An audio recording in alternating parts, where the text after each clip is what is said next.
جدید دور کے مطابق ہو جائے، لیکن یہ کہ اس میں پھر قرآن کی بعض اوقات بلکہ کئی اوقات اس کتاب میں جو ہے تحریف اس کی تفسیر نہیں بلکہ تحریف کے مرتکب ہوتے ہیں. اب اس کو جو ہے یہ کہہ رہے ہیں تو بلفاظ دیگر ان کی کچھ معنی تو اپنے ذاتی تشخص میں بلکہ وسیع تر کل میں جیسے وہ مخصوص پہلو جیسے قرآن نے لوح محفوظ سے تعبیر کیا. تو لوح محفوظ کو اگر اس لحاظ سے آپ سمجھنا ہے جس میں کائنات کی تمام جو ہے تقدیر جو ہے لکھی ہوئی ہے اور سفر لکھا ہوا ہے، تو اس لحاظ سے وہ سمجھ سکتے ہیں. لیکن یہ کہ لوح محفوظ جو ہے کل نہیں ہے کہ وہ اپنا اظہار کر رہا ہے. لوح جو اللہ پاک نے جو ہے افراد کو بھی تخلیق کیا علیحدہ، تو افراد کا ایک تشخص ہے کل سے ہٹ کر بھی، تو اس لحاظ سے تخلیق الگ چیز ہے اور اظہار ذات الگ چیز ہے. تو ہیگل کے ہاں کوئی تخلیق نہیں ہے. اللہ محفوظ میں اللہ کی تخلیق کی مثلا آپ کہیں کہ پوری اللہ تعالیٰ نے اپنی تخلیق کا منصوبہ لکھا ہوا ہے، یا اس کو جس طرح بھی پڑھیں، اس کو اگلی بار دیکھیں گے آیات کی تشریح، لیکن جس طرح بھی دیکھیں تو اس میں ایک طرح کی تعریف کے بغیر آپ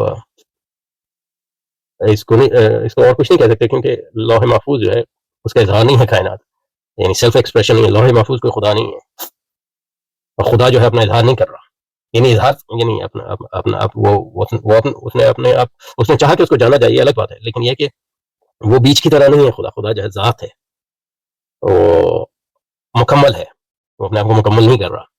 اظہار ذات کا مطلب جو ہے اظہار ذات کا مطلب تکمیل نہیں ہے، اور بیچ کی مثال سے خدا کو سمجھنا ناممکن ہے. تو اس لیے یہ ایک دو مختلف تصورات ہیں خدا کے، ایک ہیگل کے ہیں اور ایک ہمارا اسلام کا ہے، اس کو بالکل خلط ملط کر رہے ہیں. تو اس لیے جو ہے ان کو تحریف کرنی پڑتی. چنانچہ یہ لوح محفوظ ایک کل ہے جس میں علم کے جملہ غیر متعین امکانات ایک حقیقت حاضرہ کی طرح موجود ہیں، اور جو زمانے میں مسلسل اپنا اظہار متناہی تصورات کے تواتر جس کو دیکھتے ہی انداز ہوتا ہے کہ سب ایک اعتبار منظم ہو جائیں گے تو ظاہر سے ملے. تو یہ مطلب یہ کہ یہاں اس طرح کر رہے ہیں کہ لوح محفوظ جو ہے وہی مطلب یہ ہے کہ ہیگل کی جو ہے گائسٹ ہے، یا اس کا فکر کلی جو اپنا اظہار کر رہا ہے کائنات. ایسا نہیں ہے. یہاں یہ کہہ سکتے ہیں کہ خدا تعالیٰ جو ہے اس کی تخلیق کا منصوبہ جو ہے کائنات میں وہ لوح محفوظ میں لکھا ہوا ہے، اور اس منصوبے کے مطابق جو ہے اس تخلیق کی جو ہے تخلیق جاری بھی ہے اور تکمیل بھی ہو رہی ہے.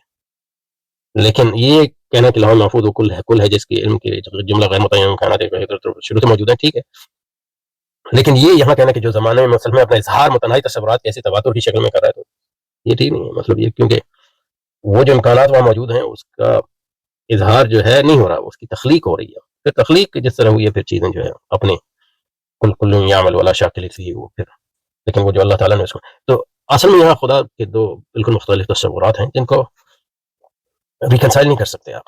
لیکن علامہ اقبال نے یہاں جو ہے ہیگل کے تصور خدا کو لے لیا اور اس کو خدا کے اسلام کے تصور خدا میں مکس کر کے یہ پوری ایک بات کرنے کی کوشش کر رہے ہیں.